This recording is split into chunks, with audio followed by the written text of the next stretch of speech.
Dan tak pernah orang buat. Ini apa rakam ni?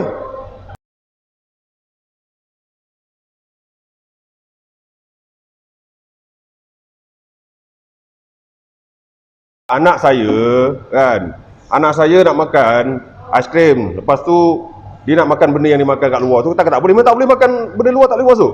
Tapi dah makan dah kat sini kan. Ada customer tak? Right, Dik, saya tanya tadi kan, memang kita orang beli, lepas tu dia beli ada makanan kat luar, tapi nak makan kat luar tu takkan tak boleh bawa makanan luar. Tak boleh. Sikit je. Budak-budak lagi pun tak boleh. Kita beli. Lah, tak apa macam ni lah. Saya memang nak beli kek apa semua ni saya boleh beli kan. Saya dah beli pun, tapi cuba nak makan makanan luar memang tak boleh. Bos ada dalam? Bos ada? Memang tak boleh lah. Dan tak pernah orang buat. Ini apa rakam ni?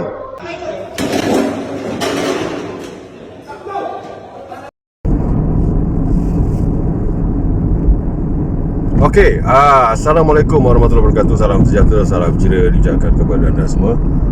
Saya memang dah lama dah tergerak hati nak berjumpa dengan Izwan Razali ni kan. Saya rasa udah lah, cukup lah.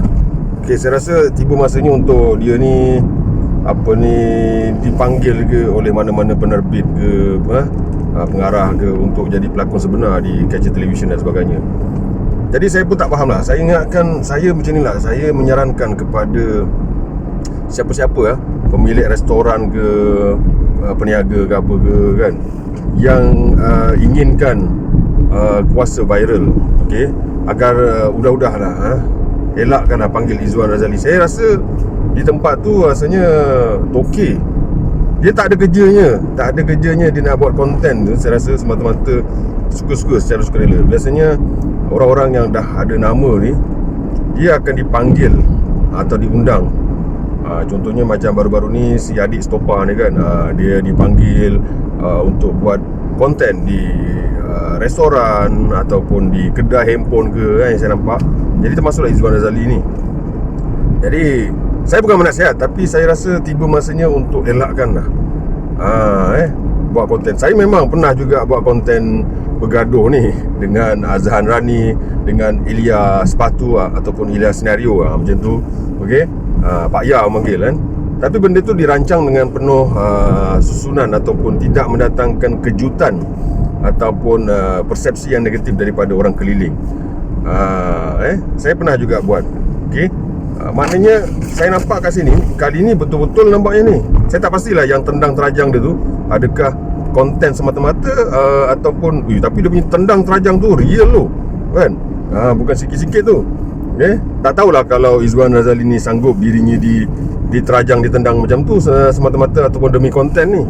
Tapi pada saya lepas ni elakkan lah. Saya rasa ini dah orang dah tahu dah. Tapi kalaulah benar orang yang tendang dia tu bukan dia punya kawan, bagus tu. Tapi saya tak tahulah saya dapat rasakan ianya macam real betul tu. Tapi kalau real bagus lah kan. Tapi bahaya juga tu kan, sebab takut boleh didakwa kan, boleh jadi bahan atau kes mahkamah apa dan sebagainya. Tapi yelah, Izwan ni pun dia kena faham. You nak buat konten pun, kalau sampai satu tahap mengganggu ketenteraman awam kan, boleh jadi macam tu tau. Itu kira okey lagi terajangnya tau. Kalau kena dengan kayu ke kan, dengan parang ke apa ke akan datang mustahil kan. Jadi hati-hatilah kalau kita tengok konten-konten macam ni, konten di luar negara, prank contoh prank. Saya nampak, saya bukan nak memuji negara luar, tapi saya nampak prank atau konten negara luar, mereka lebih merancang kesepakatan. Maknanya yang nak jadi mangsa prank tu seorang, tapi yang melakukannya tu beramai-ramai. Ataupun kalau yang melakukan prank tu seorang, tapi dia agak lembut, dia agak tersusun. Dia tidak membabitkan satu orang kata macam penampilan kurang ajar, menengking-nengking menjerit-jerit ni kan. Betul, saya pun pernah buat konten macam tu, konten yang menjerit, memekik macam tu. Tapi ianya dirancang dan orang keliling yang berada di kawasan tu tahu. Macam baru-baru ni di Ipoh Perak yang saya buat bersama dengan geng reunion, mini reunion sinaran pasport kegemilangan. Pak Ya ada masa tu, Zamzuri Arisco, dan ramai lagi lah beberapa kawan-kawan lama kan. Jadi saya bukan menasihat, saya lebih menegur ataupun mengingatkan kalau menasihat, saya pun bukan orang baik-baik sangat pun. Saya memang tak layak, saya sedar diri saya bukan layak diri saya untuk menjadi orang yang nak menasihat orang lain. Tidak. Tapi saya lebih kepada mengingatkan kepada Izwan Razali ni. Okey, sudah-sudahlah buat konten macam ni. Okey, cuba kaji balik konten ataupun prank yang dilakukan oleh negara-negara luar. Tak semua, tapi saya yakin kebanyakannya prank di negara luar, macam di Jepun ke apa ke kan, diorang buat prank. Tapi ingat kena hati-hati sebab ada kes juga prank macam ni yang sampai melibatkan kematian.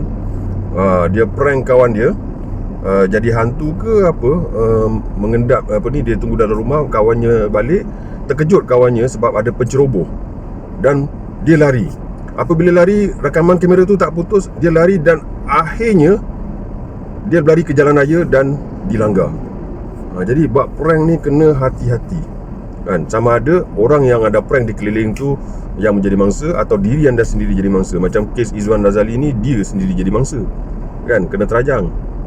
Tetapi kalau itu kawan dia, cara tendang tu pun bahaya tu. Kalau dia sanggup korbankan diri dia untuk jadi mangsa terajang tendang, kena ingat Izwan, silap tendang terajang kan, macam cakap tadi lah kan, ianya boleh membawa maut. Nampak kat situ. Macam saya tu hari saya buat konten dengan Pak Ya, saya tepuk meja, Pak Ya terkejut. Dan ramai yang masa tu tak tengok cerita tu sampai habis. Memang saya sajalah tak upload video sampai habis.